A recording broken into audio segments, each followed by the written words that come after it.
नमः संस्कृताय। प्रिय विद्यार्थियों, हम द्वितीय विभक्ति में नी वह और वह व योर्ण, नी वह योर्ण, तो ये इसी गत बुद्ध सूत्र की पूरी जो वार्तिक है, तो इसी के आगे है, जो इसी में है। तो अथवा में मतलब नी वह धातु है, तो उसके विषय में बताया गया है यहाँ पर। तो इस वीडियो को अंत तक देखना, इसमें बड़ा रहस्य है और ये द्वितीय विभक्ति में ही है। तो नी वह योर्ण,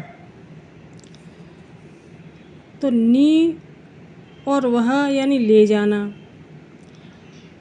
तो इसका अर्थ है ऋजंत धातुओं के प्रयोज्य कर्ता की कर्म संज्ञा नहीं होती। जैसे ये उदाहरण दिए हुए हैं, नायत वाहयत वा भारम वृत्तेन। तो इनकी जो व्याख्या है कि जैसे वृत्त्यो भारम नयत, बहत वा, यहाँ वृत्य साधारण दशा का करता है, अर्थात प्रयोज्य करता है। ये पीछे भी आगे आ चुका है कि जो प्रेरणा देता है वो मतलब प्रेरणार्थक होता है, और जो कार्य को करता है तो वो प्रयोज्य करता होता है। तो यहाँ भृत्यो भारम नयत, तो भृत्य जो नौकर है वो प्रयोज्य करता है, भृत्य तो साधारण दशा का करता है, अर्थात प्रयोज्य करता है।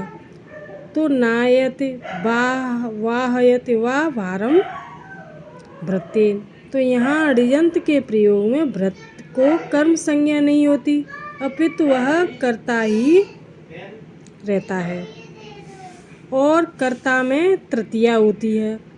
तो नी वह धातु का अर्थ है प्रापण यानी पहुँचाना, गति कराना। अतः यहाँ गत्यर्थक होने से ऊपर का नियम प्राप्त था। ऊपर का नियम तो यही था, गत्यर्थक ये वाला।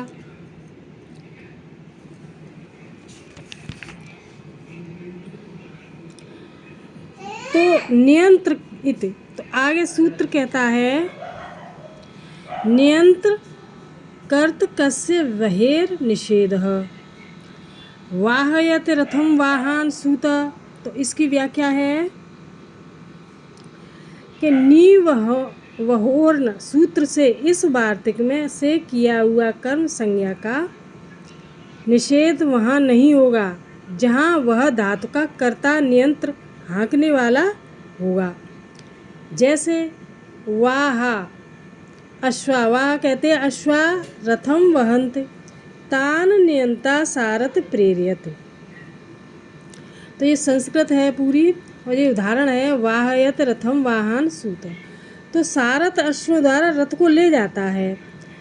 तो यहाँ अश्व है, रथम वहंत यानी ले जाना, तो सारथ प्रेरित यानी सारथ ले जा रहा है, प्रेरणा दे रहा है।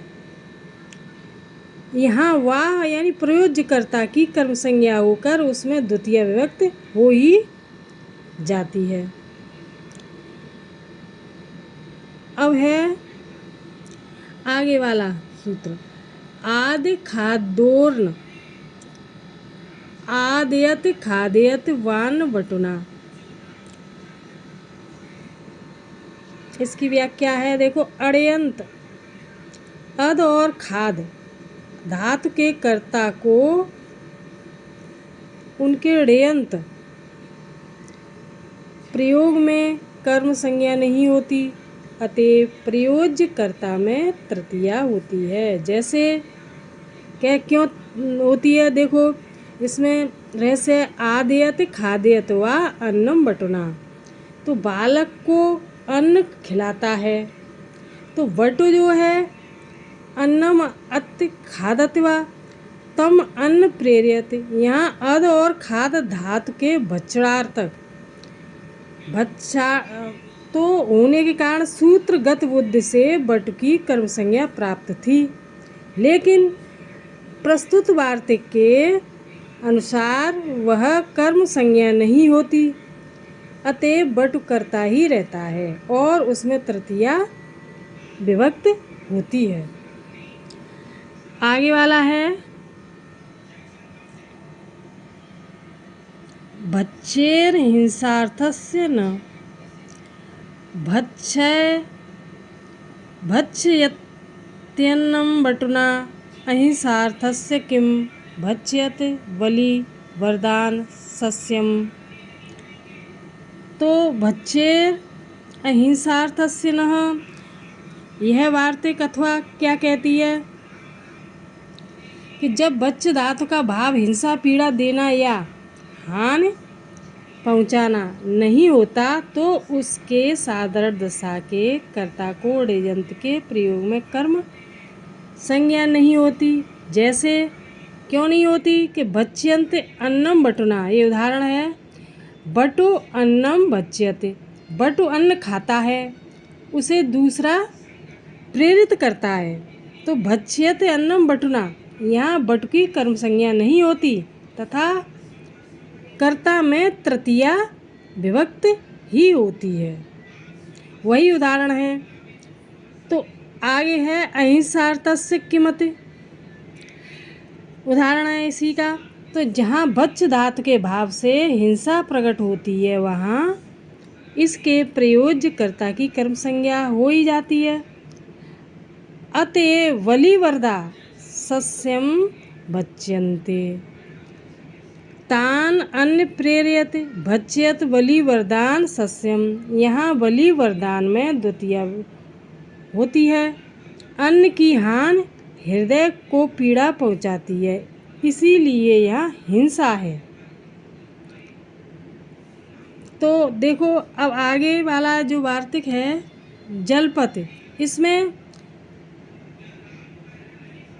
जलपत प्रभृति नामुपसंख्यानम, तो यहाँ पर देखो जलपत आदि का अड़यंत अवस्था में जो कर्ता होता है उसकी ऋयंत दशा में कर्म संज्ञा हो जाती है। यहाँ पर यह भी कहना चाहिए जैसे पुत्रो धर्म जलपत भाषते वा, पुत्र को देवदत्त प्रेरणा देता है तो प्रयोग होगा जल्पयत भाष्यत वा धर्म मम पुत्र देवदत्तः। यहाँ इस वार्तक के अनुसार पुत्र की कर्म संज्ञा होकर द्वितीय विभक्त हो जाती है, यहाँ पर हो जाती है। आगे है दृशेश्च सूत्र।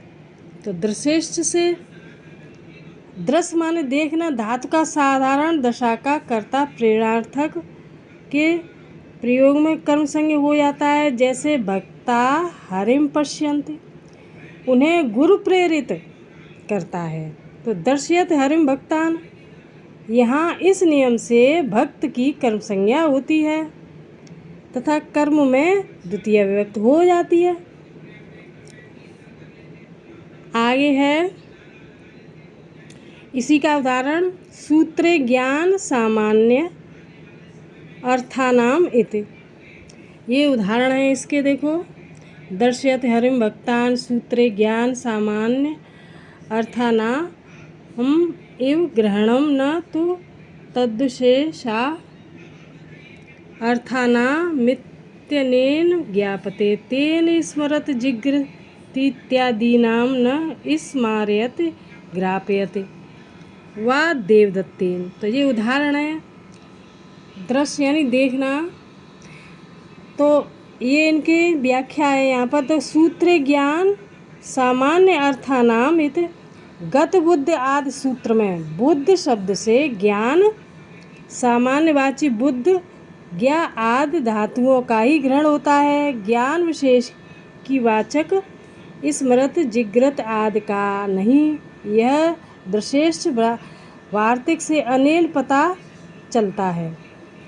यदि ज्ञान विशेष की वाचक धात्वी बुद्ध शब्द से ली जाती है तो इस वार्तिक की आवश्यकता नहीं थी, क्योंकि नेत्रों से होने वाला ज्ञान ही दर्शन है।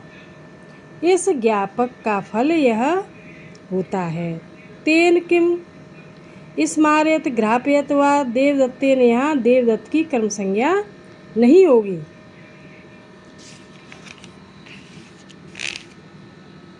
आगे वार्तिक है शब्दाय तीर्ण।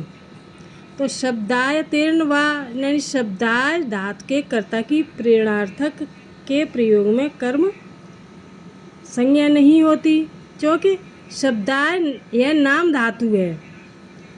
शब्दम करोत इस अर्थ में शब्द प्लस क्यंग बराबर शब्दाय, इससे ऋच होकर शब्दायत बनता है।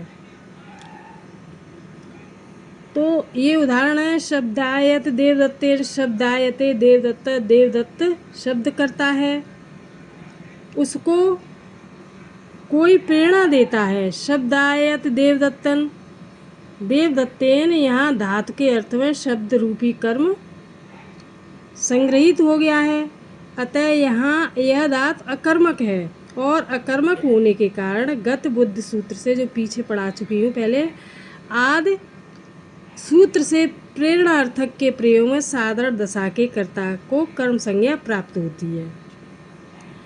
इस वार्तिक से उस कर्म संज्ञा का निषेध हो जाता है तथा देवदत्तेन में कर्ता में तृतीय विभक्ति होती है। ऐशामिति,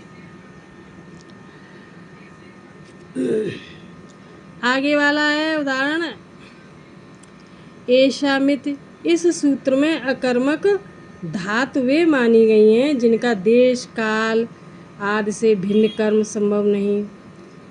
दूसरा, जो धातुएं कर्म की विवक्षा होने की के कारण अकर्मक हो जाती हैं, वे यहाँ अकर्मक नहीं मानी गई। इसका फल यह होता है, जैसे पहला मास मासयत देवदत्तम, मास मासते देवदत्त, उसको दूसरा कोई प्रेरणा देता है। जैसे मास मासयत देवदत्तम, यहाँ आस धातु का यद्यप मास काल कर्म है तथापि वह अकर्मक मानी गई है, क्योंकि आस धातु का देश काल आदि से भिन्न कर्म नहीं है, नहीं हो सकता। इसलिए इसका साधारण दशा का कर्ता देवदत्त प्रेरणार्थक के प्रयोग में कर्म संज्ञक हो जाता है और उसमें द्वितीया होती है।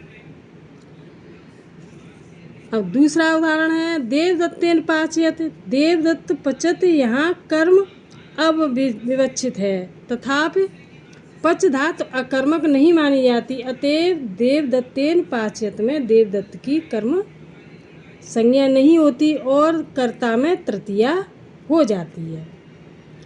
तो जो पच धातु है वो कर्मक है, यानी कर्म अकर्मक नहीं मानी जाती है, वो कर्म मानी जाती है वो। तो टिप्पणी में यहाँ दिया हुआ है व्याकरण शास्त्र की दृष्टि से क्रियाएं 4 प्रकार से अकर्मक होती हैं। तो वो 4 प्रकार कौन कौन सी हैं? देखो, पहली है धातु का अन्य अर्थ में प्रयोग होने से, जैसे बहत भारम, यहाँ बहत प्रापड़ ले जाना अर्थ में सकर्मक है, किंतु नदी बहत यहाँ अन्य अर्थ स्यंदन बहना में अकर्मक हो जाती है, तो ये अकर्मक हो गई। और दूसरी, धातु के अर्थ में कर्म के संग्रहित हो जाने से, जैसे जीवत प्राण धारण करता है, तो यहाँ प्राण रूप कर्म धातु के अर्थ में ही संग्रहित हो गया है। अब तीसरा है अकर्मक, कर्म के प्रसिद्ध होने से, जैसे मेघो वर्षते, यहाँ बरसने का कर्म जल प्रसिद्ध ही है, ये तीसरा हो गया। अब चौथा है कर्म को न कहने की इच्छा अविवेच्छा से, जैसे हितान सश्रुते, सह किम प्रभु, यहाँ संसृणुते अकर्मक है, क्योंकि इसका कर्म अविवक्षित है, कहा भी है। तो ये 4 प्रकार की अकर्मक होती हैं, 1, 2, 3, 4। तो ये वीडियो यहीं समाप्त है। अब अगला वीडियो लेकर आएंगे, तब तक के लिए नमः संस्कृताय।